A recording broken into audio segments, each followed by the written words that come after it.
Prezados irmãos, queridas irmãs, boa noite. O nosso desejo, como de hábito, é que o amigo Jesus nos abençoe e nos dê a sua paz, a sua infinita paz. O filósofo René Descartes disse certa vez: eu daria tudo o que sei pela metade daquilo que ignoro. E esta frase de René Descartes serve perfeitamente para as nossas reflexões em torno das questões espirituais. A bem da verdade, nós ignoramos muito mais coisa do que sabemos sobre espiritualidade, sobre evolução, sobre programação reencarnatória e principalmente sobre a vida depois desta vida. Poderíamos dizer que o farto material que nós temos de inúmeros escritores do plano físico e do plano espiritual, desde as obras de Allan Kardec, o Pentateuco, até as obras de Chico Xavier, passando pelas obras de Dona Ivone do Amaral Pereira, ainda assim nós sabemos muito pouco. Existem basicamente 3 tipos de palestra: aquelas alegres, com muitas piadas, divertidas, onde você aprende e se diverte ao mesmo tempo. Eu particularmente gosto mais dessas. Gosto das palestras com alegria, gosto das palestras com brincadeira. Claro, a brincadeira dentro da responsabilidade. Existem aquelas outras palestras que elas são mais emocionantes, aquelas que você se emociona ao ouvir o orador, aquelas palestras que falam do Evangelho, em que nós somos levados às lágrimas pela forma como o orador expôs. E existem aquelas palestras que dão um nó na nossa cabeça. Existem aquelas palestras que faz a gente sair do centro mais preocupados do que quando chegamos. Aquelas palestras que tiram o nosso sono. A de hoje é essa. Nós vamos fazer esse tipo de abordagem, porque como a nossa querida amiga Nice disse, nós estamos lançando aqui nesta casa o livro Os Pacificadores em Nome da Paz, do Espírito Aulus, que vem ao encontro das nossas expectativas nesses dias tão turbulentos. Embora o livro trabalhe outros assuntos, como as personalidades, as subpersonalidades, o trabalho dos médiuns, o trabalho do espírito quando o corpo está adormecido aqui na terra, o livro traz basicamente uma reflexão em torno da paz. A paz do mundo, a paz do nosso querido Brasil, que vem sendo assolado com tantas e tantas denúncias de corrupção.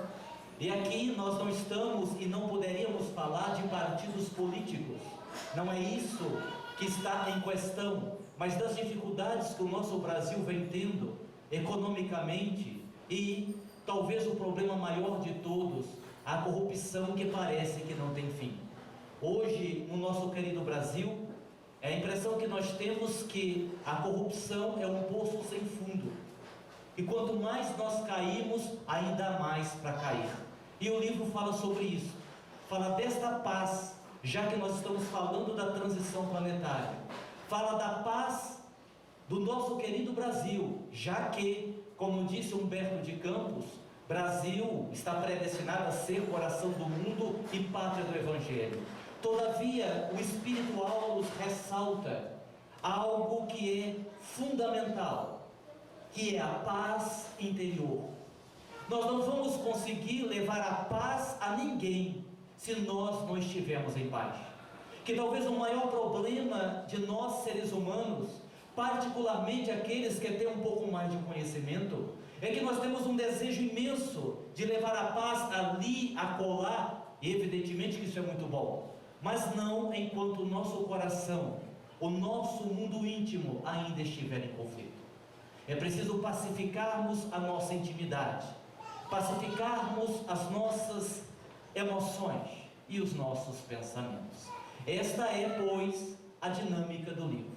E nós então iniciamos a palestra lembrando de alguns casos que eu tomei o cuidado de trazer o nome dos livros, para que nós não tenhamos nenhuma dúvida.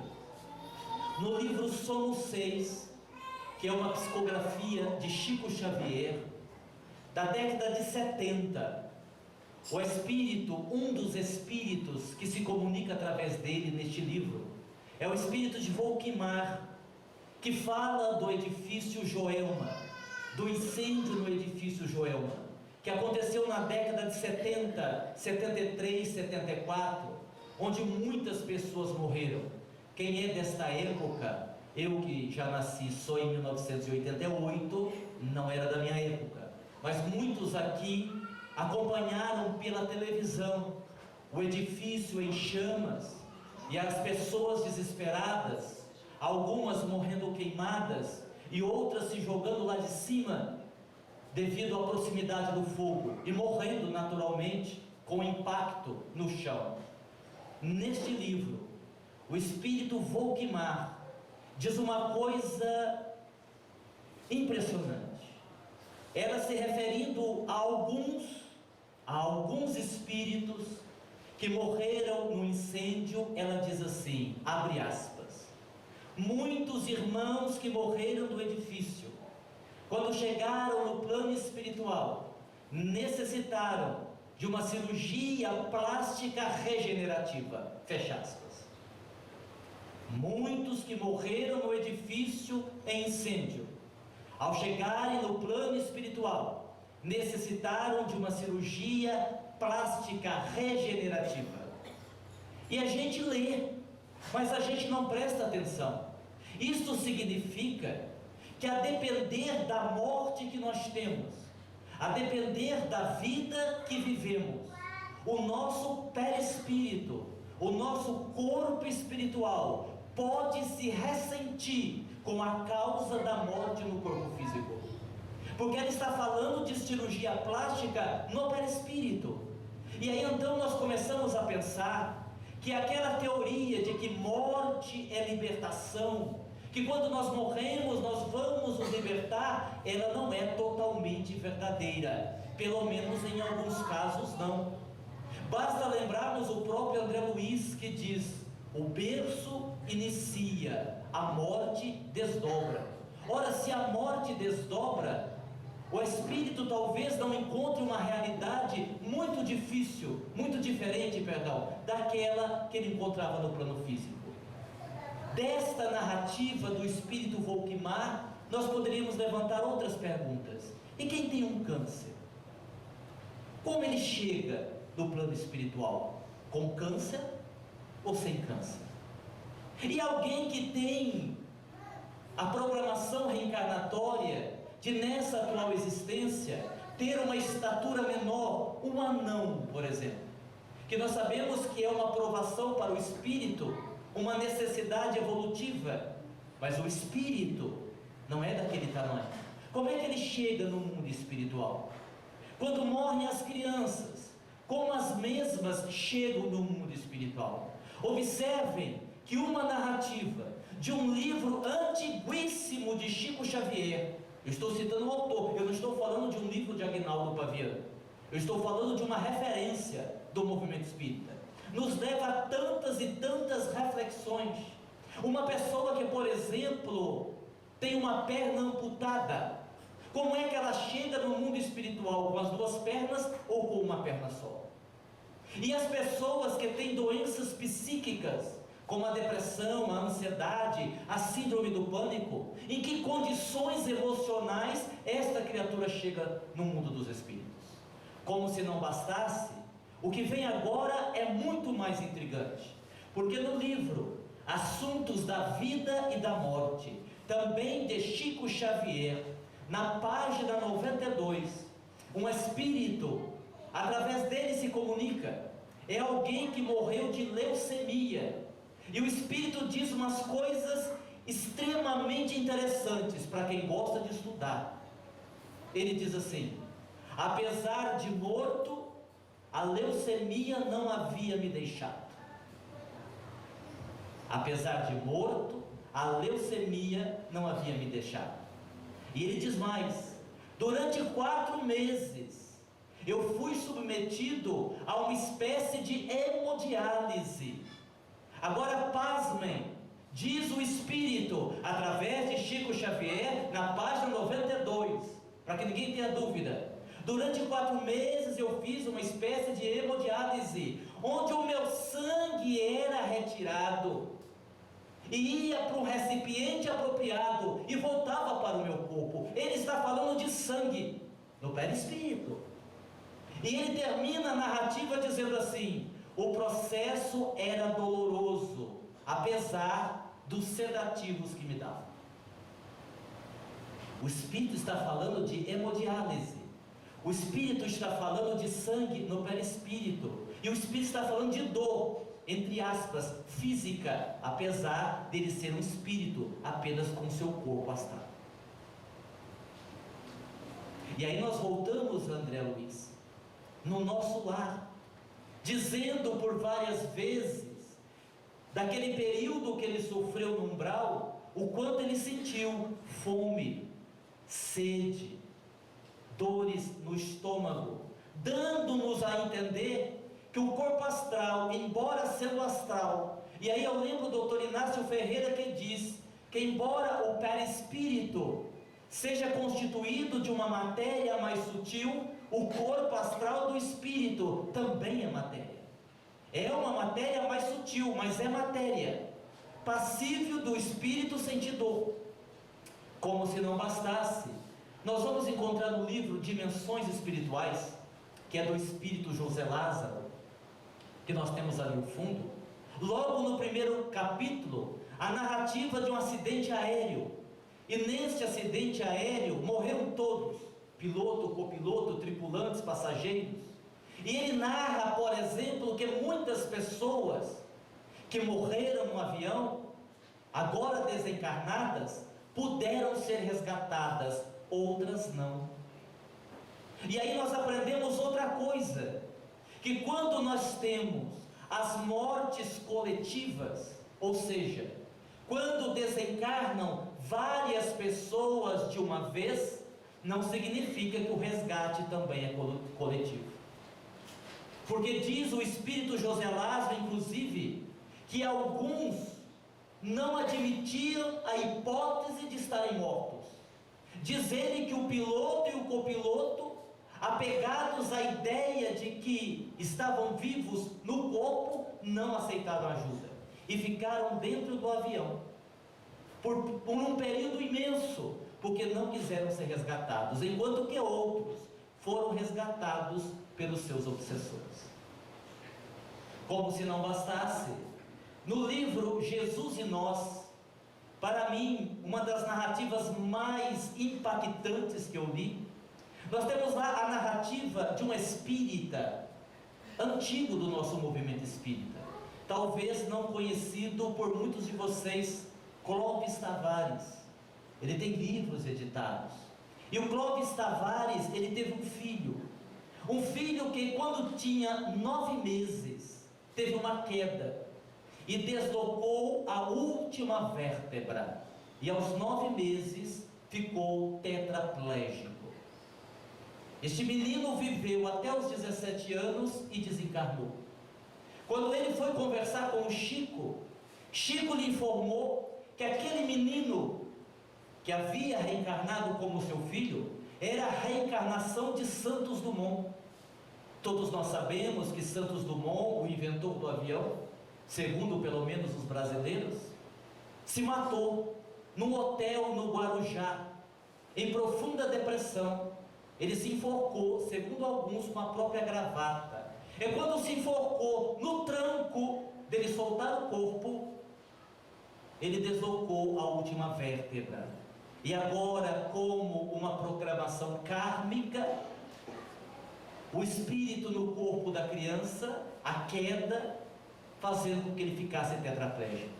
E aí Chico Xavier conclui, pasmem, frase de Chico Xavier, abre aspas, Clóvis, a vértebra já estava deslocada no corpo espiritual, fecha aspas. Que coisa impressionante, a vértebra já estava deslocada no corpo espiritual. Quer dizer, havia uma programação, não tinha como fugir aqui. E para eu terminar as minhas narrativas, vocês estão acompanhando?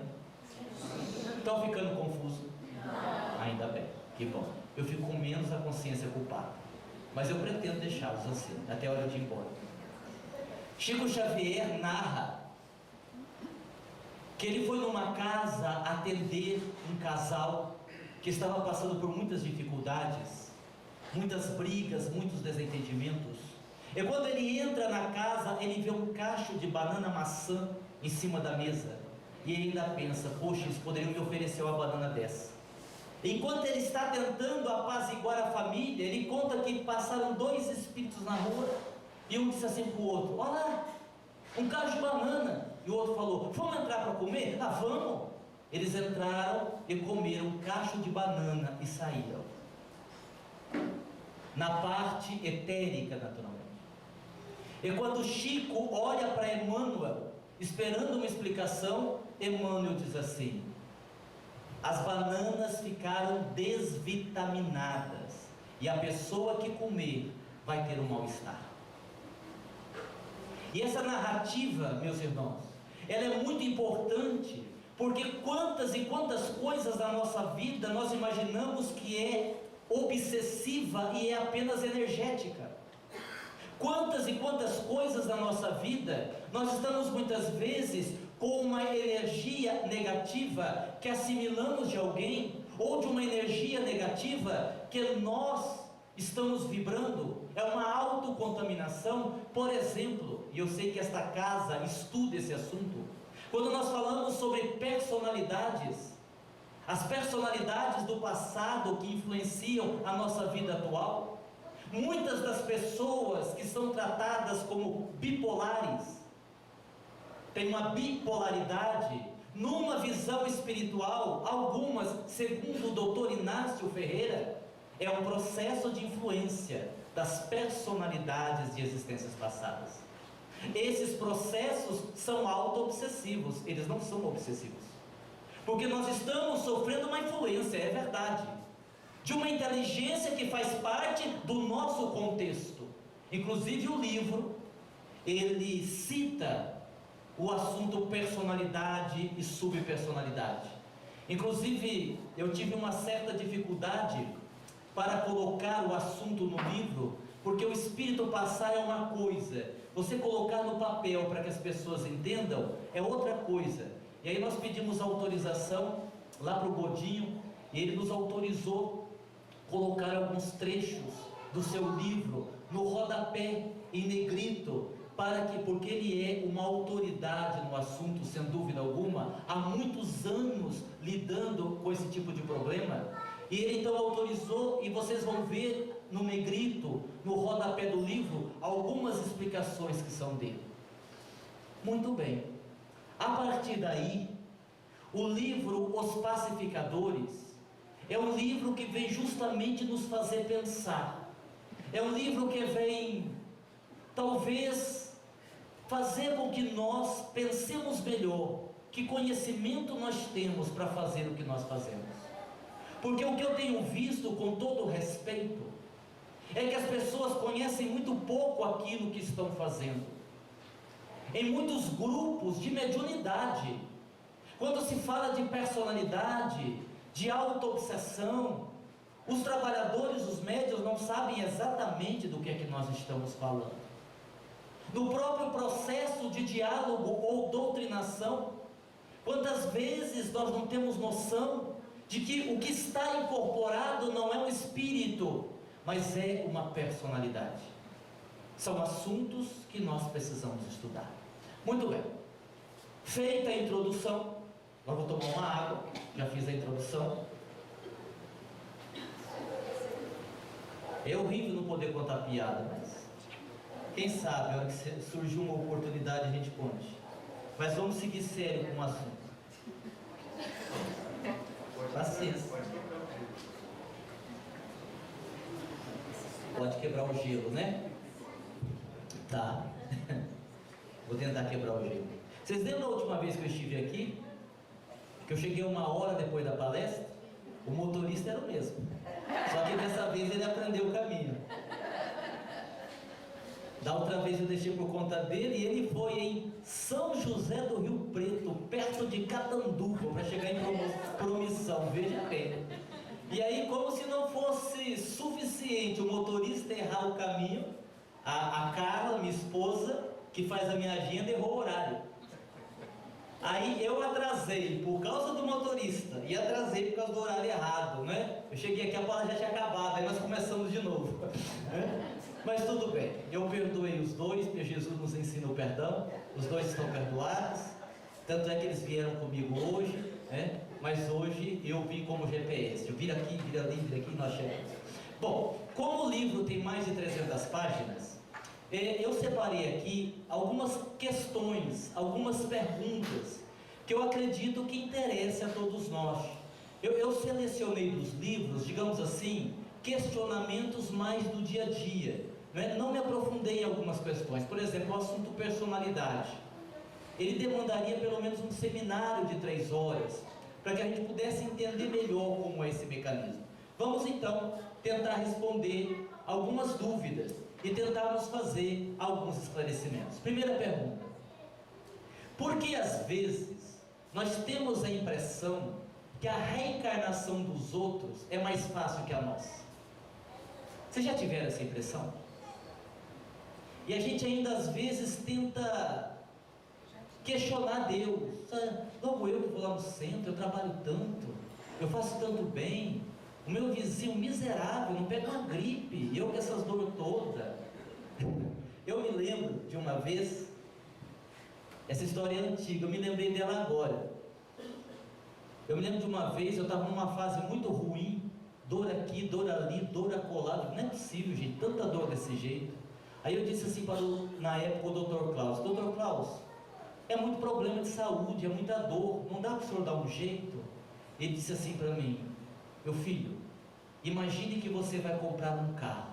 Eu digo: que bom, mas você só tem 3 mil reais, que carro você vai comprar? Eu digo: gente, com 3 mil reais, um Fusca 66, perdão se alguém tiver Fusca na plateia, nenhuma ofensa, não se sintam ofendidos, mas com 3 mil reais, um Fusca 66 bem rodado. Isso, pois é, quando o senhor foi reencarnar, o senhor só tinha 3 mil, foi o corpo que deu para arrumar. Paciência. Veja, vamos tentar responder essa questão.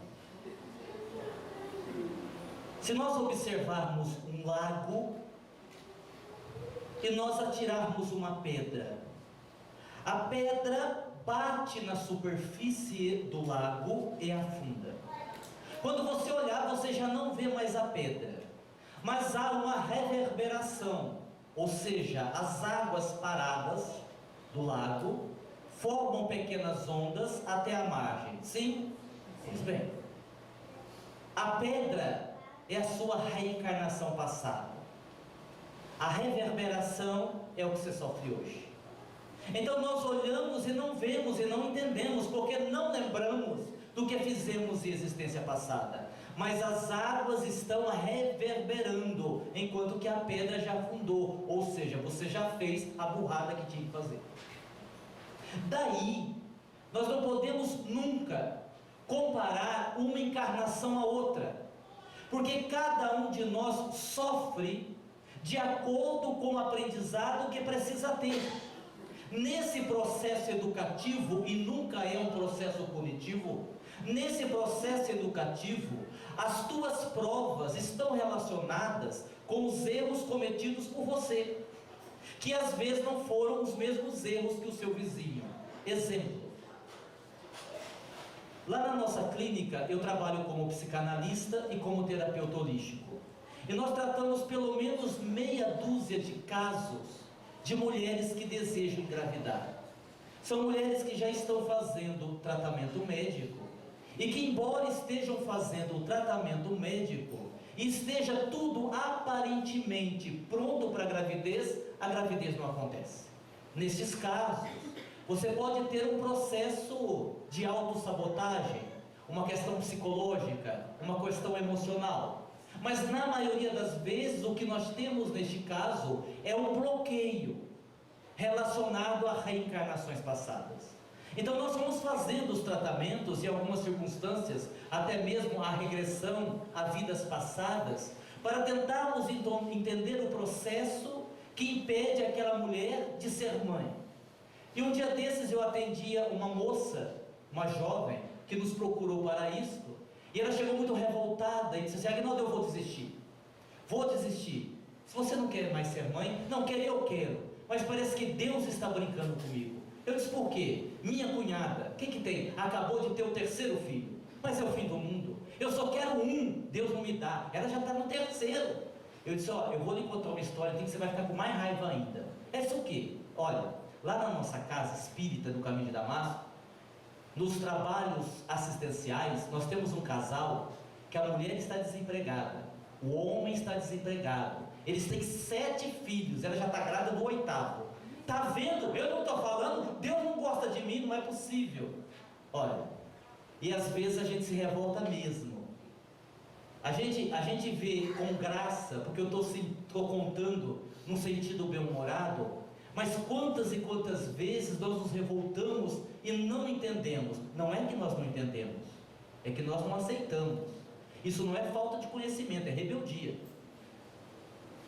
Porque se você pegar uma pessoa que não tem conhecimento nenhum, vá lá, mas não nós sabemos exatamente por que as coisas acontecem. Aí eu disse assim para ela: minha irmã, este casal, que o marido está desempregado, a esposa está desempregada, os filhos estão passando necessidades, tem um karma, tem um débito no campo financeiro, devem ter sido políticos na encarnação passada. Os 7 filhos devem ter sido do STF, com certeza, provavelmente. E como desviaram muitas verbas, ou não foram corrigir, investigar as denúncias de corrupção, há um débito no campo financeiro. Ela vai ter o tanto de filho que quiser. Por quê? Porque ela não tem nenhum problema no campo da maternidade. Não é esse o campo das suas provas. O campo das suas provas é a pobreza material. Não é o seu caso. Classe média alta. Você nunca teve problema de dinheiro, porém tem uma dificuldade para ser mãe. Então a gente nunca deve comparar uma encarnação com a outra, porque cada um de nós estamos colhendo dentro daquilo que nós semeamos. Nada mais, nada menos. Vocês entenderam essa questão? Sim? Muito bem, vamos para a próxima. Se a causa de muitos dos nossos problemas está na encarnação passada, por que Deus não permite que lembremos das nossas vidas passadas? É uma boa pergunta, não é? Só que aí há 2 coisas a serem observadas. Primeiro, está errado, porque nem tudo está ligado às encarnações passadas, muito pelo contrário. Existe uma série de situações da nossa vida que estão ligadas às nossas escolhas equivocadas, ao mau uso do nosso livre-arbítrio. Peguemos como base as nossas emoções, os nossos sentimentos. Como nós somos seres humanos, que ainda não tivemos a coragem de fazer a tão decantada viagem interior e não mergulhamos dentro de nós mesmos, nós nos conhecemos muito pouco. E por não nos conhecermos profundamente, erramos na avaliação daquilo que nós sentimos. Exemplo, eu outro dia dizia assim numa palestra: meus irmãos, geralmente nos nossos relacionamentos, semelhante atrai semelhante. Quase sempre no campo afetivo, você vai atrair uma pessoa igual a você. Aí uma mulher ergueu a mão e disse assim: Aguinaldo, me desculpe, mas eu acho que isso está errado. Eu disse: por quê? Ela disse: veja bem, se eu for no estádio de futebol com 50.000 pessoas, eu vou me apaixonar pelo único alcoólatra que tiver lá dentro. Porque eu tenho o dedo podre, tudo quanto é homem que eu me apaixono é alcoólatra, bebe de cair. E eu detesto álcool. Nunca relei um copo de álcool na minha boca. Como é que você está dizendo que semelhante atrai semelhante? e atrai. E aí eu expliquei a ela: às vezes a semelhança está na diferença.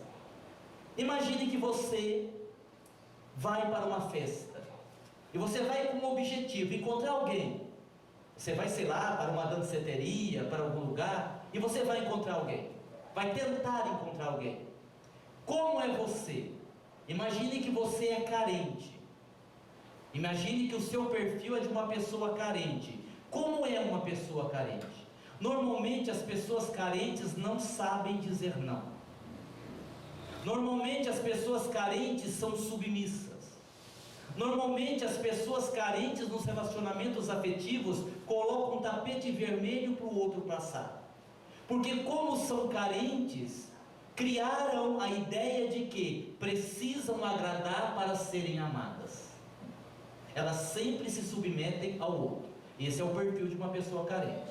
Aí ela vai para a festa, bate o olho num rapaz, é amor à primeira vista, eles se apaixonam. Mas interessante, ele não é carente, muito pelo contrário, ele é narcisista, ele é manipulador. Onde é que está a semelhança? Aí. Porque todo um submisso, todo um carente precisa de alguém que vá manipulá-lo. E todo manipulador precisa de alguém carente para poder manipular. Dificilmente você vai encontrar dois manipuladores juntos, porque um mata o outro. É por esta razão, entrando no campo das emoções, que o problema sempre está em você.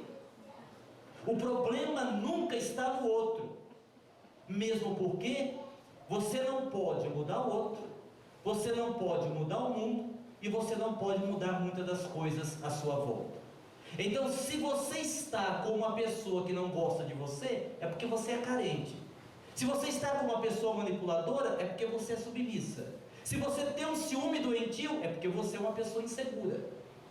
Tudo começa e termina em você. Então, nem tudo está na encarnação passada. A forma como eu lido com as minhas emoções, muitas vezes determina os meus equívocos.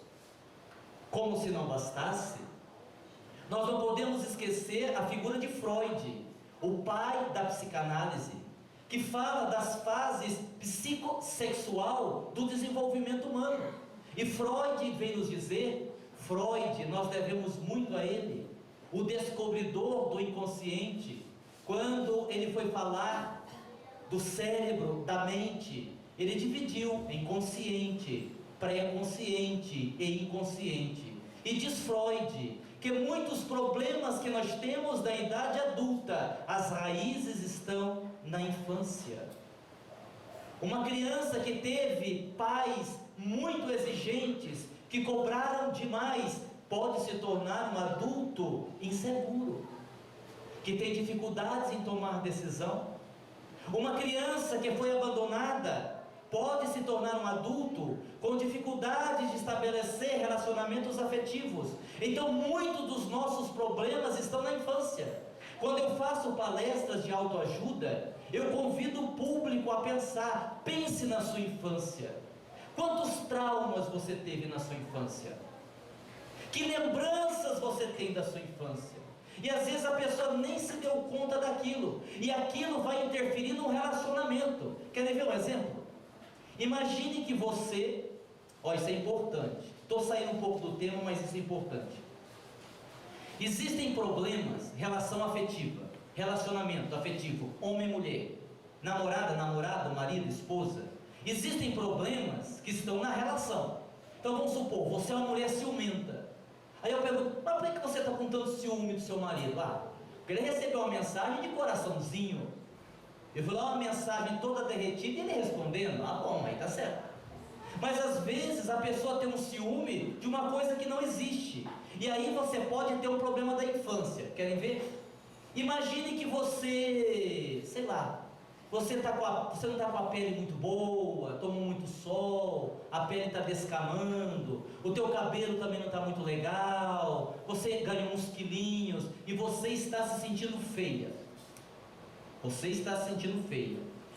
No momento que você se sente feia, você de certa forma abre um link, uma conexão do período em que você tinha 7 anos, era uma menina muito desengonçada e tinha o apelido de Patinha Feia na escola. E todo mundo chamava você de Patinha Feia. Observe, eu tenho um trauma que ficou, a Patinha Feia, sendo acionado por uma sensação de baixa autoestima de hoje. Esse conjunto de coisas faz com que a mulher se torne, pode ser homem também, extremamente ciumenta, sem razão de ser. O problema não está na relação, está na pessoa sendo projetada na relação. Ah, meu marido não me ama mais. Será? Ou é você que não se ama mais, está projetando isso na relação? Bom, quando nós fazemos esse raciocínio, primeiro, nós entendemos que nem tudo está na encarnação passada. E segundo, no livro dos Espíritos, os benfeitores explicam a Kardec que quando nós reencarnamos é jogado o véu do esquecimento. Ah, mas por quê? Simples. Hoje, com a sua vida atual, com o marido que você tem, com os filhos que você tem, você está tomando Rivotril, indo no psicólogo, no psiquiatra e está em ponto de enlouquecer. É ou não é? É ou não é? Não, eu falei só Rivotril. Eu dou uma pia de remédio assim, né? Porque hoje o povo está assim, toma um remédio para ficar acordado, um remédio para dormir, um remédio para uma coisa, um remédio para outra e continua doente. Ora, se nós não estamos dando conta desta encarnação, imagine você ficar lembrando da outra. Vocês já imaginaram? Aí era loucura. Você ter acesso a uma encarnação que você foi amante daquela que é sua filha hoje. Veja bem, você até acessa uma reencarnação em que você foi um assassino, um psicopata. Eu faço regressão de vidas passadas. De cada 10 casos, eu faço em 1 ou menos. Por quê? Porque nós não estamos preparados para lidar com as informações do passado, a menos que essas informações venham fragmentadas. Em muitos tratamentos que nós fazemos no centro, a abordagem das personalidades, os processos obsessivos, nós investigamos a encarnação passada, mas apenas aquilo que nós precisamos para usarmos para o tratamento. É diferente da pessoa ir recordando do passado, porque isso traria problemas que nós não poderíamos lidar. Ok? Então vamos tomar cuidado com esse negócio de procurar informação em encarnação passada, tá bem? Vocês entenderam até aqui? Entenderam? Deixa eu tomar um gole d'água. Vocês querem fazer alguma pergunta do que eu expliquei até agora? Não? Nenhum? Muito bem. Vamos lá então. A Alice falou que nós vamos até 11h30, né? Vocês foram avisados, né? Ainda bem. Só. Estou até 11h30. Como lidar com a obsessão? Está aí um tema que a gente precisa repensar. O que é um processo obsessivo? E aqui eu chamo a atenção, o Espírito Aldous fala sobre isso, que antes de eu falar de obsessão, eu preciso considerar no mínimo esses 4 itens. Ah, eu passei mal, eu tive um mal-estar lá no centro, acho que o espírito se aproximou de mim. Às vezes não, às vezes você tem um processo de autocontaminação, às vezes você tem um processo de contaminação energética, às vezes você está num processo de um relacionamento tóxico, e às vezes, como eu já expliquei, você está sofrendo uma influência da sua própria personalidade de outras existências. Você não tem ali necessariamente um processo obsessivo. Vejam, quando nós falamos em influência espiritual, porque algumas pessoas pensam assim, eu já ouvi isso, pode parecer ultrapassado, mas eu já ouvi isso, pessoas dizendo assim, ah, lá no nosso grupo mediúnico ninguém é enganado. Por quê? Porque nós temos um médium vidente na sala, e o médium vidente vê quando tem espírito, quando é do próprio médium, etc e tal. Só que nós nos esquecemos muitas vezes que tanto no processo obsessivo, como na mensagem de um benfeitor espiritual, o espírito não necessita estar presente, é a nível mental. Algumas obras do Klaus, que é um espírito que trabalha muito conosco, ele manda o pensamento, ele envia o pensamento, que é recebido pelo médium e colocado no papel, sem que ele esteja necessariamente ali do lado. Um processo obsessivo, ele pode acontecer da mesma forma, porque nenhum obsessor vai querer ir no centro junto com você. Por exemplo, se eu tivesse vindo sozinho, seria diferente. Como eu vim com duas pessoas, quando nós abrimos a porta do carro, saiu 8 obsessores correndo, para cada lado. Eu perguntei assim: onde vocês vão? Eles disseram: não, nós vamos esperar os dois, na hora que sair do centro, a gente pega eles de novo. Então vocês veem como é que eu vim em oração de lá aqui, né? Que influência, ó, o que a gente tem que passar, mas tudo bem. Olha, eu estou brincando para falar de uma coisa séria. Às vezes, a pessoa vai tomar um passe, a pessoa vai num tratamento, aparentemente ela está sozinha, mas ela está conectada com um obsessor que está a 10 quadras dali. O vínculo é mental. O vínculo é mental. Às vezes o médium está dando passividade, aí você tem esse médium vidente, que diz que sabe tudo, e diz: não, mas isso aí é animismo, eu não estou vendo espírito ali. Mas o espírito não precisa estar ali para estar falando. Por exemplo, nós temos aqui uma energia do grupo. Vocês sabiam que é possível o médium incorporar uma entidade formada pelo pensamento de vocês? É quando o médium se prepara para falar e ele capta a vibração do ambiente e passa uma mensagem mediúnica, não propriamente de um espírito, mas a somatória do pensamento das pessoas que estão aqui. Deu para entender?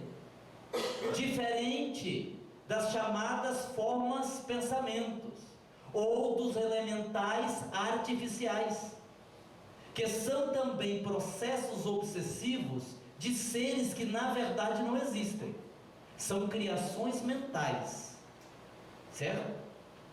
Tá, vamos para frente, senão vai começar a ficar muito complicado. Ah, essa aqui é boa. Boa pergunta. Morrer dói? Dói? Dói? Tá lembrando?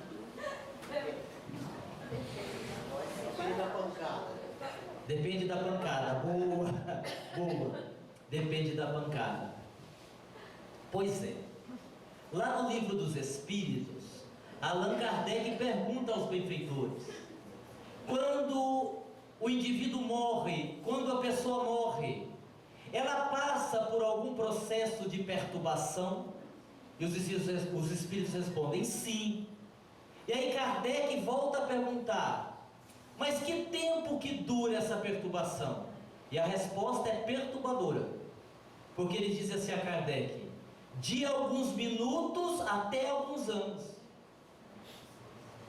De alguns minutos até alguns anos. E vejam bem, o problema, às vezes, para muita gente, não é morrer, mas como vai morrer, certo? Como vai desencarnar? Como vai ser o processo? E nós temos aprendido que não existe uma desencarnação que seja exatamente igual à outra, e que o maior ou menor sofrimento do espírito não está ligado ao tipo de morte que ele teve. Vou repetir: o maior ou menor sofrimento do espírito não está ligado ao tipo de morte que ele teve, mas o tipo de vida que ele viveu. Aí está o ponto. Seu conhecimento também, mas principalmente como ele viveu. A gente às vezes fica olhando para um acidente de carro, né? Onde o corpo muitas vezes fica alquebrado, né? Nós temos aquela visão horrível. E tem gente que vai postar no Facebook, e tem outros mais tontos que vai ver ainda. Quer dizer, eu vou te contar. E você diz: nossa, mas esse espírito, talvez não tenha sentido nada. Eu me lembro de uma comunicação não psicografada, psicofônica, semi-psicofônica, de uma mãe que nos procurou uma vez por causa do seu filho, que havia morrido num acidente. Ele havia sido atropelado, ele de bicicleta e a caminhonete a 180 por hora. Imagine o que é que sobrou: nada. E pior, a mãe morava muito perto do local do acidente e evidentemente demoraram para tirar o corpo. Então vocês podem imaginar a imagem que a mãe teve do filho: uma bicicleta colidindo com a caminhonete nessa velocidade. E eu me lembro bem de quando a mãe falava desesperada, porque inclusive havia guardado o tênis, o short, a camiseta do menino. 14, 15 anos tinha um menino. Ela não havia jogado fora. E eu me lembro que o menino disse assim: diga para ela jogar minha roupa fora. Diga que não era eu que estava naquele asfalto, eu não estava ali. Diga a ela que eu não sofri, porque quando o veículo bateu em mim, é como se eu tivesse sido arremessado para fora do corpo, e quando abri os olhos, já estava no hospital. Eu não sofri nada, eu não senti nada, absolutamente nada. Eu desmaiei e acordei aqui, normal, do jeito que eu estou. Então não tem a ver com isto, tem a ver com o tipo de vida que nós vivemos. E aí a gente poderia puxar o assunto das doenças. Para as doenças vale a mesma coisa. Eu não sei se vai dar tempo, então eu já vou explicando, porque essa palestra é bem longa. Eu tive uma doença. Será que eu continuo com essa enfermidade no perispírito? Depende. Você pode ter um câncer de fígado sem nunca colocar um copo de álcool na boca. Como você pode desenvolver um câncer de fígado a partir de um problema de alcoolismo? Você pode desenvolver um câncer no pulmão, entre aspas, do nada, como você pode desenvolver um câncer no pulmão de tanto fumar. A sua doença foi causada por você pela sua negligência com o seu corpo, ou foi um processo kármico? Tem diferença? Tem. Outra coisa, como é que você se posicionou perante a sua enfermidade? Porque aquela pessoa que tem uma doença grave e se revolta e não aceita e briga com Deus e briga com o corpo, convenhamos, ela continua doente quando desencarnar. Aquela pessoa que entendeu o processo educativo da sua doença se liberta. Porém, deixa eu dizer uma coisa: isso não acontece com as doenças psíquicas. Todos os problemas de ordem emocional que você não resolver aqui, vai acompanhar você depois da morte. Depressão, ansiedade, pânico, medo, angústia, etc, etc, etc. Porque você reencarnou para resolver, não resolveu, volta com o problema para lá, e lá piora. Então trate de resolver os seus problemas aqui. Trate de resolver. Como eu já disse aqui, em outras oportunidades, a depressão, que é a doença que mais tem assombrado o ser humano hoje. Nós temos cada vez mais casos de suicídio, inclusive entre jovens, tem se aumentado a quantidade de jovens que estão se matando. Só no Japão temos quase 30 mil suicídios por ano. No Brasil também, quase sempre por conta de uma depressão. Analise a sua depressão. Eu aqui vou fazer apenas uma observação, não está no tema, mas eu não posso deixar de fazê-la, embora já tenha feito em algumas palestras que estão lá no nosso canal no YouTube, que a maioria de vocês conhece. Essa provavelmente vai para lá. Remédio ajuda, mas não cura. Não crie a ilusão de que o remédio que você toma vai curar sua depressão, porque não vai. Tome o remédio, vá ao psiquiatra, mas vá procurar outra coisa. Vá procurar entender você mesmo. Vá fazer uma terapia. Vá buscar o autoconhecimento. Vá identificar da onde vem essa tristeza. E o que é que você tem que mudar na sua vida para você sair dessa tristeza, dessa angústia que você vive. O remédio, ele atua no efeito, mas ele não chega na causa. Ele não chega na causa. Tanto é que vocês podem observar, quem começa a tomar remédio para problema psíquico, se não procurar outra coisa, vai tomar a vida inteira. Vai tomar a vida inteira. Permitam-me repetir. Isso que eu vou dizer agora, eu disse quando eu vim aqui lançar o livro Vida, Seu Maior Patrimônio. Eu disse isso aqui. Vou repetir. Você pode levantar de manhã com uma dor de estômago, você toma um omeprazol. Você pode levantar de manhã com uma cólica de rim, você toma um Buscopan. Mas você nunca vai levantar de manhã e dizer assim: nossa, hoje eu levantei, mas meu joelho esquerdo está tão depressivo, o meu cotovelo direito está tão irritado. Isso não existe, porque nós estamos falando das dores da alma. Nós estamos falando da enfermidade do espírito imortal. E quando você vai ao médico, ele vai te dar um remédio para o corpo, que vai atuar nos neurotransmissores, que vai atuar nas células, enfim, em toda a estrutura cerebral, e você vai melhorar. Aí que é a hora de você buscar o conhecimento de você mesmo, certo? Porque senão não vai dar certo.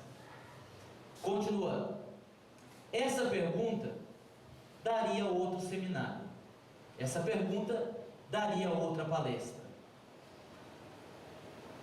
O que é o mundo espiritual? O que é o mundo espiritual?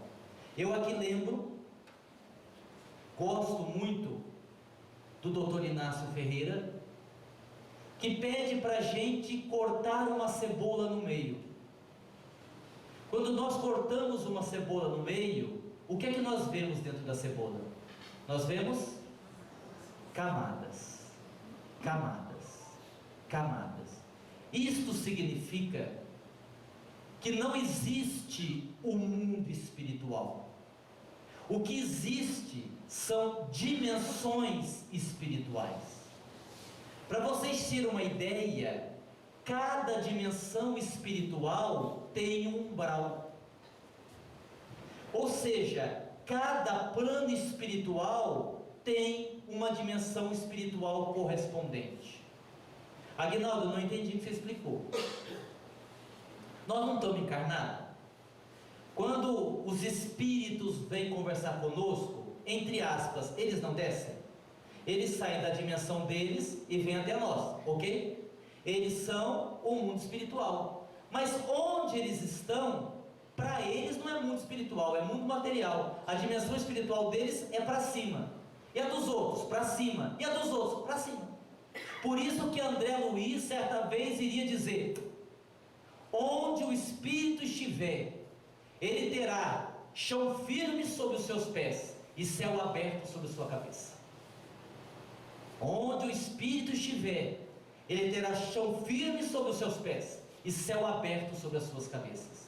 Por isso é que tem mediunidade no plano espiritual, porque a menos que o espírito, entre aspas, reencarne de uma dimensão para outra, ele vai precisar se valer de um médium para falar naquela dimensão e dar uma orientação.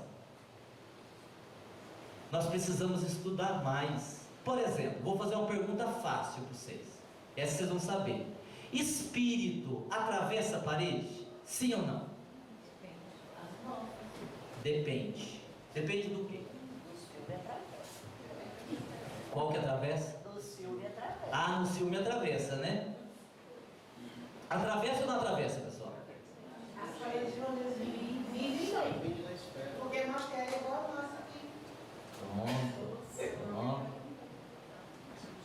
Bom, primeira reflexão que a gente tem que fazer: o espírito, tudo é mental. Tudo é mental. O espírito tem que saber que pode, senão ele não faz. Dona Ivone do Amaral Pereira narrava em seus livros, ela como era vidente, que quando chovia Ela viu um monte de espírito perto da porta da casa das pessoas, esperando alguém abrir para eles entrar. Quer dizer, ninguém disse para eles que eles podiam entrar, né? Que não era obstáculo à porta. É exatamente o que a nossa irmã disse.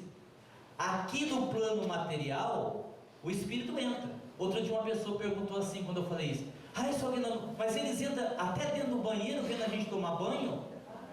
Pensei, dependendo do caso, entra. Então quer dizer que o espírito vai ver eu tomando banho? Eu pensei, minha filha, que espírito vai querer ver você sem roupa, gente? Ela não disse, eu só pensei, né? Porque eu imaginei, né? Porque do jeito que ela estava falando, parecia que era uma miss. Deus me livre, quem que vai querer? Nem que ficar a porta aberta, o espírito vai entrar. Aí é outra coisa, aí é vibração, né? A gente sabe disso, que quando se fala... Vamos explicar para não ficar nenhum entendimento errado.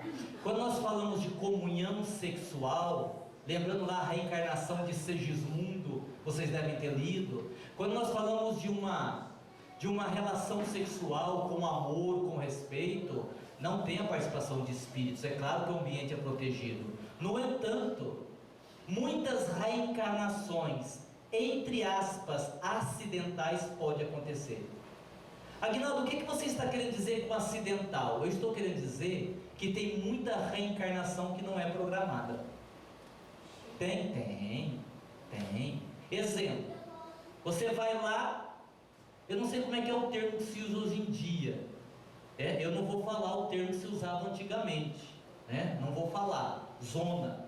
Antigamente era zona. Depois virou Casa da Luz Vermelha. Eu não sei como é que chama hoje, eu estou desatualizado. Alguém sabe aí me dizer? Como? Inferninho? Pronto. Nada como ter uma pessoa bem informada no ambiente, né? Nada como a gente ter pessoas que conhecem o assunto. Que maravilha. Bom, você vai casar? Vou conversar com a sua esposa depois. Bom, você vai para um local, para uma região onde você paga para ter sexo. É evidente que ali há um desrespeito com a sexualidade. Quando se fala em prostituição, um desrespeito. Então, você que gosta de ir nesses lugares, primeiro problema, você pode adquirir uma doença no perispírito, porque esses locais estão repletos de íons astrais, de bactérias astrais, que ficam no colchão, no lençol, no travesseiro. Como deita muita gente, o sexo é pago, não tem proteção espiritual. Essa bactéria, esse vírus astral pode agregar-se no seu perispírito e você ter um problema físico depois. Primeiro problema. Segundo problema, provavelmente na relação que você tiver, será o sexo em grupo. Porque muitos espíritos desequilibrados na área sexual vão praticar o sexo junto com você. E nesse momento, se a mulher que você estiver, considerando que você foi numa casa de prostituição, não tomou cuidado e naquele momento ela engravidar, o primeiro obsessor que estiver mais perto é puxado para a reencarnação e não escapa mais. Sem programação. Sem programação. Aguinaldo, quer dizer que se eu estiver no lugar errado, na hora errada, pode tudo dar errado para mim? Não. Se você estiver no lugar errado, na hora errada, não. Se você estiver no lugar errado, na hora errada e fazendo alguma coisa errada, aí sim. É uma reencarnação, porque o espírito que está mais próximo é um obsessor, por exemplo. Ele se conecta e ele não escapa mais. E aí você tem uma reencarnação que não estava programada. Leiam o livro Lírios de Esperança, onde na ocasião o doutor Inácio narra o caso do Marcondes. Eu não vou aqui narrar porque o caso é muito longo, mas é digno de se ler. O problema que ele arrumou quando ele decidiu ter uma relação extraconjugal com uma mulher que era atormentada por vários obsessores, e um obsessor se ligou a ele, a ponto de ele desenvolver um câncer de próstata precoce e desencarnar precocemente por causa do obsessor que ele atraiu para ele. Mas ele não tinha proteção? Até poderia ter, mas a partir do momento que estava no ato ilícito, aí você está por tua conta. É igual quando você está na rodovia. Aguinaldo, os espíritos protegem até 110. Aí depois, na hora que você tiver 150, 160, aí é problema seu, não vamos culpar os espíritos. Esse assunto é palpitante, né? Então, falar do mundo espiritual, eu recomendo, leiam as obras de Ranieri. As obras de Ranieri são fantásticas, foram escritas há 30 anos atrás. Ele fala dos abismos. Ranieri fala da vida embaixo dos oceanos. É uma coisa, para quem gosta de estudar, né? Nós estamos aqui hoje fazendo um estudo. Eu não faria essa palestra num grupo heterogêneo, numa palestra pública para 300 pessoas, não faria. Como eu conheço a casa, sei que vocês estudam, que vocês trabalham, eu estou tendo a liberdade e a tranquilidade de citar coisas fortes. Porque já pensou se eu falo para 400 pessoas, num local onde as pessoas não têm muito conhecimento? Olha, se você for lá no motel ou na casa de prostituição, está cheio de bactéria no lençol. A pessoa, né? Não vai mais querer fazer sexo. Vai fechar tudo quanto é motel, não é? Mas você sabe que isso quase aconteceu comigo uma vez. Vou contar para você. Não, mas não é no motel, não. Você já está vendo o pensamento já foi lá na frente, né? Sai de perto dela. Ó, o movimento espírita tem uns conceitos estranhos, né? Logo que eu comecei a trabalhar com mediunidade, disseram assim, ó, antes de você ir para qualquer sessão mediúnica, é bom não fazer sexo. Quer dizer, você não deve fazer sexo no dia que você vai ter reunião e contato com os espíritos. Aí eu pensei assim, bom, eu vou no centro, segunda, terça, quarta, quinta, sexta e domingo.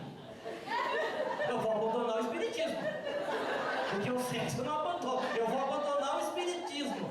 E aí, né, a gente vai aprendendo que não é bem assim. Não é bem assim. Veja, deixa eu explicar para não ficar dúvida. A questão do sexo é relativo. Por exemplo, de terça-feira, nós temos lá na nossa casa as cirurgias espirituais. O Dr. Klaus, incorporado em mim, ele faz lá 200 cirurgias numa terça-feira. Fica incorporado das 3 às 7 da noite. Há uma liberação de ectoplasma, há uma liberação de energia. O bom senso diz que é um dia que eu não devo fazer sexo de manhã, porque a energia que eu gastar ali vai faltar no trabalho à noite. Mas é uma cirurgia de ectoplasmia. É uma reunião, melhor dizendo, de cirurgia espiritual. Ah, mas se for uma sessão normal de mediunidade? Então, depende. A pessoa diz, não, mas dia de sessão mediúnica não pode. O problema é o clichê mental. Aí ela fica na sessão pensando, vou chegar em casa, hoje é quinta-feira, né? E ela fica, vai prejudicar a sessão do mesmo jeito. Em compensação, aquela pessoa que fez sexo naquele dia, sabe aquele sexo bom, que demora bastante, 1 minuto e meio, mais ou menos, sabe aquele sexo assim? Aí a pessoa cria os clichês mentais, não tem assim? Que depois, às vezes você tem uma noite legal, bacana, e vem aquele clichê, vai atrapalhar do mesmo jeito. Então a questão não é fazer ou não fazer, a questão é como funciona aqui. Como é que você lida com aquilo? Tudo é relativo. Certo? Certo? Vamos lá. Vocês não estão cansados ainda não, né? Ah, então tá bom. Em relação... Alguém falou alguma coisa? Não? Você quer isso? É espírito então. Em relação às uniões afetivas, pode ocorrer uma programação que envolva mais que um casamento? Não ao mesmo tempo eu estou falando, né? Claro. Pode ou não? Como assim? A pessoa casar 2 vezes? Isso, a pessoa casar 2 vezes. Não estou falando aqui da Gretchen, que casou 18, não é o caso, né? Claro que pode. Porque, olha, a espiritualidade sempre tem uma carta na manga. Vocês sabiam que existe casamento para durar só um tempo? Só um período? É bem verdade, vamos explicar. Que hoje em dia nós temos facilitado os divórcios, o que não deveria acontecer. Pensamos que quando nós nos casamos com alguém, deveremos nos esforçar ao máximo para terminar a nossa jornada com a pessoa, óbvio. Mas se por alguma razão não deu certo, um dos dois não cumpriu com as suas obrigações, enfim, houve a separação. Então essa pessoa está condenada a viver sozinha o resto da vida?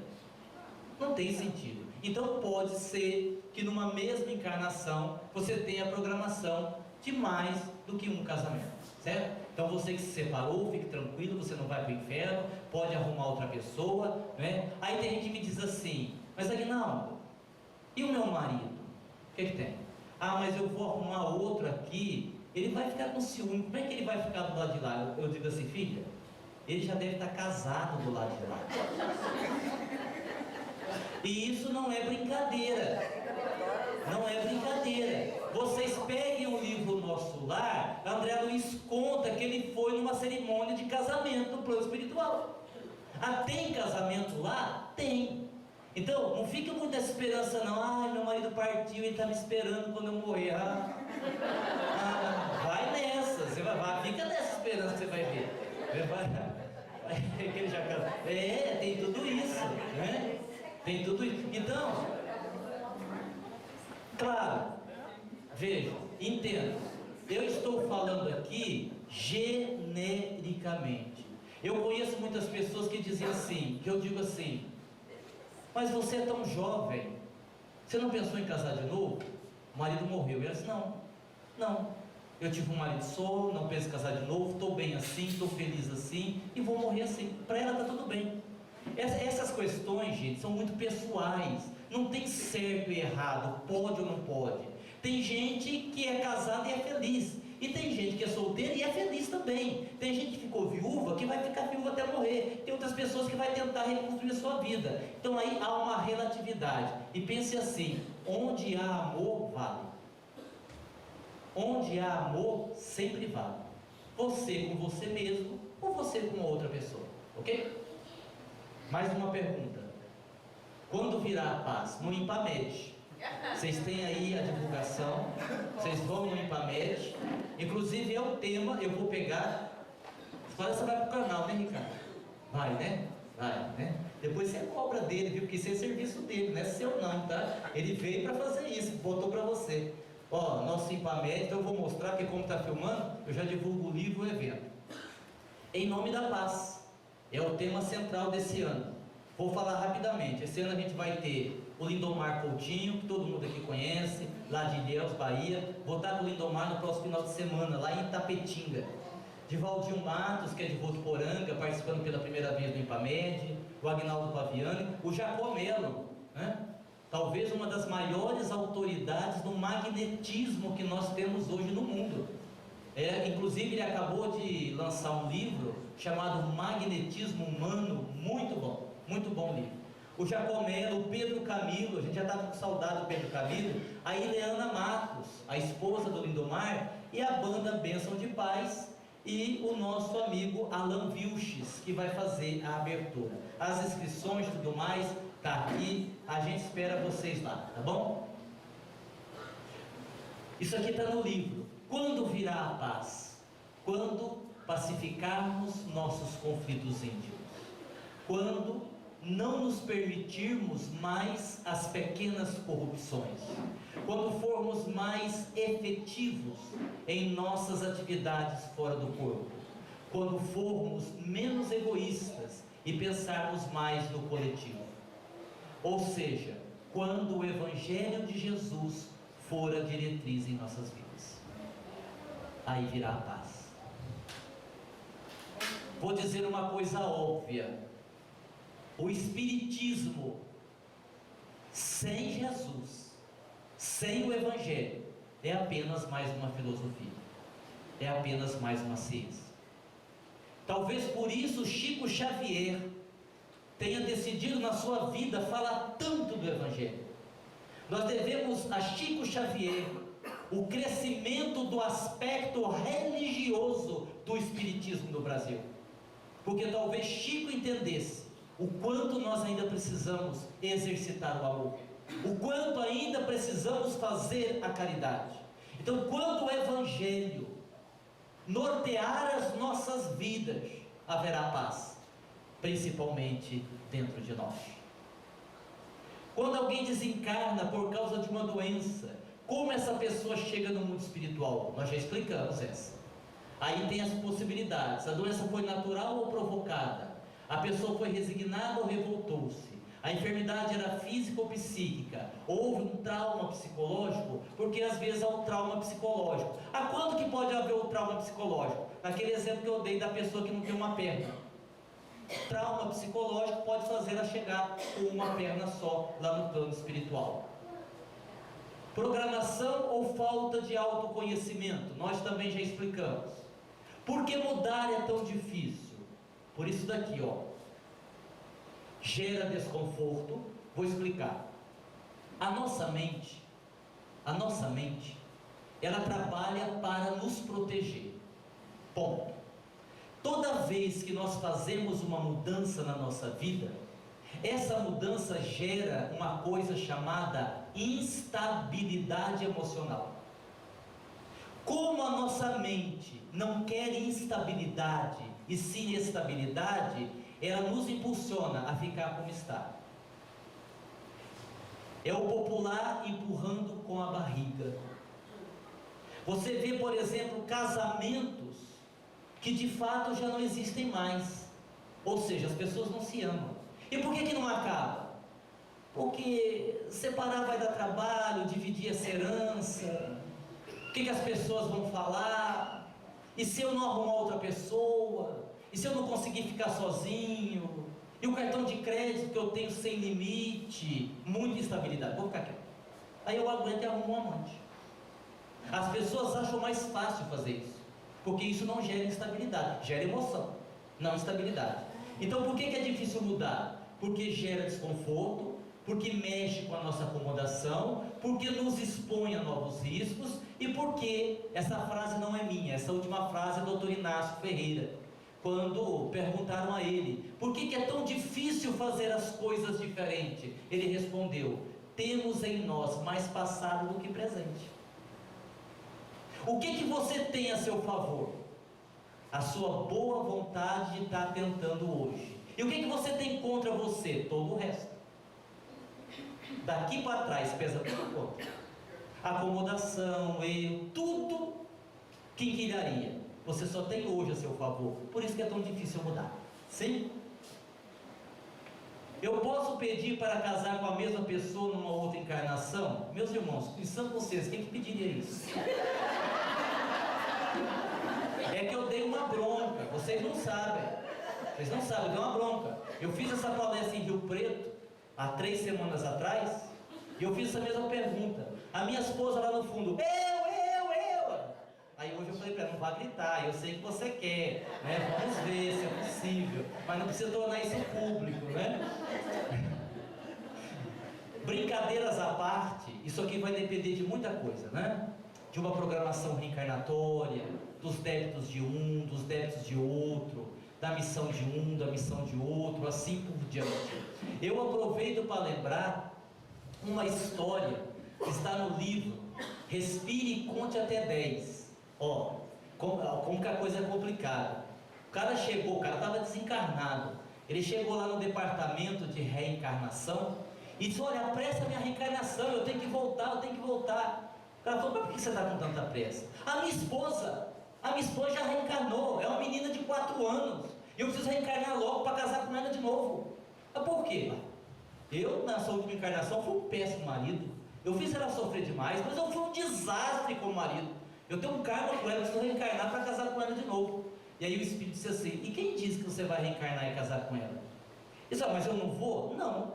Sim, mas eu tenho um karma com ela. Sim, o senhor tem um karma com ela, mas ela não tem com o senhor. Nós não íamos fazer ela aguentar o senhor outra encarnação, com tudo que ela sofreu na última. Então, às vezes, o nosso karma é só com a nossa consciência, porque o outro se libera, o outro vai embora. Às vezes o karma que você tem com a sua esposa, você vai pagar com outra. Com qual? Aquela que te amava, que você achava um dragão, ela que vai vir casar com você. E aí você vai, entendeu? Como é que é? Gente, é assim, ó, na vida, deixa eu fazer essa explicação. Na vida a gente precisa ter bom senso. Caminho do meio, já dizia Buda. Eu me lembro de um orador muito famoso, que foi fazer uma palestra, e ele se preparou bem. Ele esperava um público de 500 pessoas. Chegou lá, tinha uma pessoa só uma pessoa. Ele disse, nossa gente, e agora? Eu faço ou não faço a palestra? Já sei, vou perguntar para o homem. Era um homem? Ele disse, meu senhor, eu vim aqui para falar para 500 pessoas, só tem o senhor aqui. Se o senhor estivesse no meu lugar, o senhor fazia ou não fazia a palestra? O homem era simples, do interior, morava em Promissão. Aí o homem disse assim: olha, doutor, eu não entendo muito dessas coisas não, mas se eu tivesse no galinheiro lá de casa e só tivesse uma galinha, eu dava milho para ela. O cara, captei a sua mensagem, entendi, vou fazer a palestra. E fez a palestra filosófica, científica, 2h30. Quando ele terminou: então, o senhor gostou?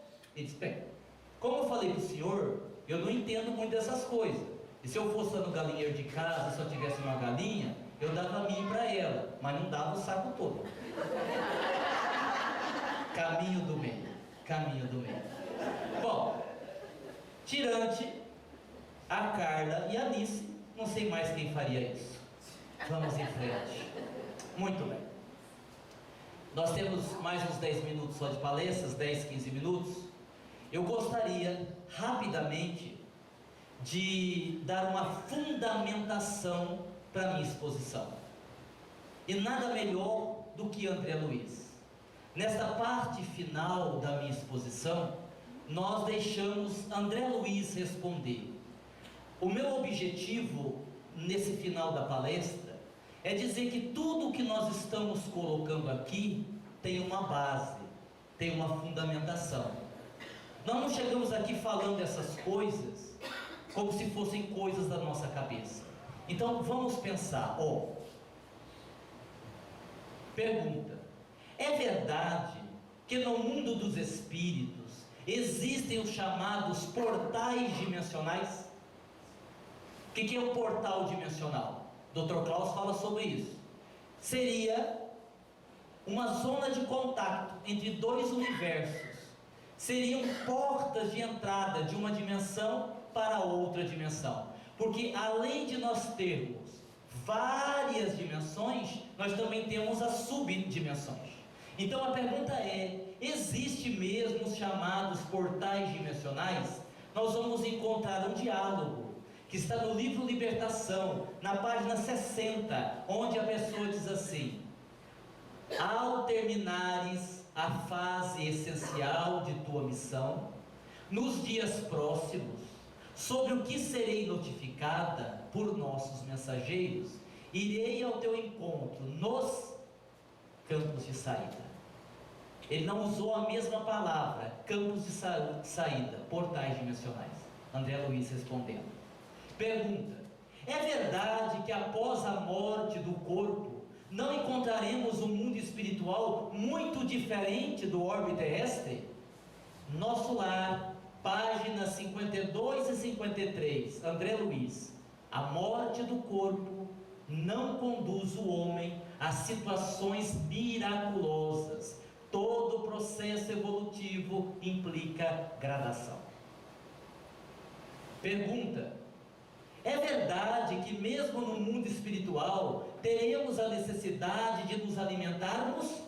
Resposta: Os Mensageiros, André Luiz, página 263. Mesmo em nosso lar, ainda estamos distantes da grande conquista do alimento espontâneo pelas forças atmosféricas em caráter absoluto. O que André Luiz está dizendo aqui?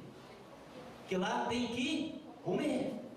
Então às vezes a gente diz as coisas, a gente diz assim: olha, espírito come, espírito dorme, espírito faz sexo. Da onde que ele tirou aquilo? De André Luiz. É André Luiz que está dizendo. Se vocês têm dúvida sobre o sexo, leiam um livro do Ranieri, onde ele fala do vale do sexo. Fala tudo isso e muito mais. Ora, pensemos. Se eu disse que existem várias dimensões espirituais, é óbvio que aonde estão os espíritos superiores, não há mais a necessidade de alimento, não há mais a necessidade de dormir, e muito menos a necessidade de sexo. Naturalmente, esses espíritos se alimentam do próprio fluido cósmico universal.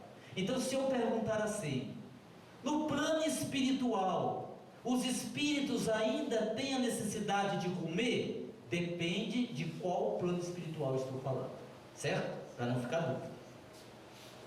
É verdade que no mundo dos espíritos também existem prisões como na terra? André Luiz, Obreiros da Vida Eterna, página 62. Irmã Zenóbia, é um diálogo. Irmã Zenóbia, ambos os desequilibrados que deram entrada anteontem romperam as celas e tentaram fugir. Fugir de onde? Onde é que tem cela? Prisão. Casa tem cela? Prisão. André Luiz confirmou o que nós dissemos. É verdade que no mundo dos espíritos pode ocorrer lutas armadas entre o bem e o mal? É verdade que lá tem arma? Nosso Lar, página 67. Foi dada a ordem para ligar as baterias elétricas das muralhas da cidade, para a emissão de dardos magnéticos a serviço da defesa comum. Gente, eles deram tiro, não mataram, é verdade. Foi dada a ordem para a emissão de dardos magnéticos. Então tem sim luta armada. Pergunta: é verdade que o nosso pensamento viciado pode adoecer o corpo astral e o corpo físico? Resposta: André Luiz, Entre a Terra e o Céu, página 127. Tal seja a viciação do pensamento, tal será a desarmonia do centro de força, que reage em nosso corpo a essa ou aquela classe de influxos mentais. E agora, nós vamos encerrar com uma frase para nossa reflexão. Agora nós estamos perto do final. Aos meus olhos, sou apenas um menino brincando à beira-mar, no momento encontrando uma pedra diferente de outras, ou uma concha mais bonita que a habitual, enquanto o grande oceano da verdade permanece completamente por ser descoberto à minha frente. Ou seja, exatamente é esta condição que nós ocupamos hoje. Quem disse essa frase foi Isaac Newton, quando estava elogiando o seu trabalho. Ele disse exatamente isso. Ele estava querendo dizer assim: olha, eu não descobri tanta coisa, eu me considero um menino brincando na beira da praia. O que eu tenho para descobrir é o oceano. É mais ou menos igual a nós. Nós somos crianças brincando de conhecer o mundo espiritual. No entanto, quando falamos em amor, a situação ainda é pior. Nós estamos engatinhando, na melhor das hipóteses, estamos dando os primeiros passos, na busca desse sentimento mais sublime, chamado amor. Por isso, nós desejamos encerrar a nossa fala de hoje com uma mensagem que destaca uma palavra: exercício. O livro, por várias vezes, ele usa esta palavra, exercício. É verdade, nós ainda não sabemos amar. É verdade, ainda somos criaturas egoístas e orgulhosas, salvo uma ou outra exceção. É verdade, o nosso pensamento ainda é demasiadamente viciado naquilo que não constrói, naquilo que não edifica, naquilo que não traz o bem. No entanto, tendo esta informação, que eu me esforce no exercício diário para aprender a amar, que eu me exercite todos os dias para tentar ser uma pessoa melhor, e eu vou conseguir, e nós iremos conseguir, porque somente nos exercitando todos os dias, administrando os nossos pensamentos, contendo os nossos impulsos, lidando com sabedoria com as nossas emoções, é que nós seremos pessoas pacíficas, e na condição de pessoas pacíficas poderemos pacificar o que está à nossa volta, as pessoas que convivem conosco, Poderemos pacificar o nosso ambiente doméstico, poderemos pacificar o ambiente do centro, poderemos pacificar a nossa relação familiar, porque seremos instrumentos da divindade, pacificando onde quer que estejamos. Com essa proposta, eu espero que aqueles que venham a adquirir o livro não só gostem, não só aprendam, mas principalmente possam, no dia a dia, na lida diária, exercitar esta afetividade, exercitar este amor, respirar, contar até 10, ser mais amável, ser mais gentil, ter mais paciência, porque não adianta termos o desejo de ajudarmos os espíritos, de desdobrarmos do corpo e projetarmos no astral, termos o desejo de curar, termos o desejo de sermos oradores famosos, se somos incapazes de um gesto de gentileza, se somos incapazes de domar as nossas más inclinações, como asseverou o codificador. Por fim, lembrando Jung, que disse certa vez: mesmo que você estude, mesmo que você conheça muitas coisas, quando você estiver lidando com outro ser humano, é apenas você e o outro. Faça nesse momento a diferença com o seu amor, e que este amor nós possamos carregar para as nossas casas. Muita paz, muito obrigado, que Jesus nos abençoe.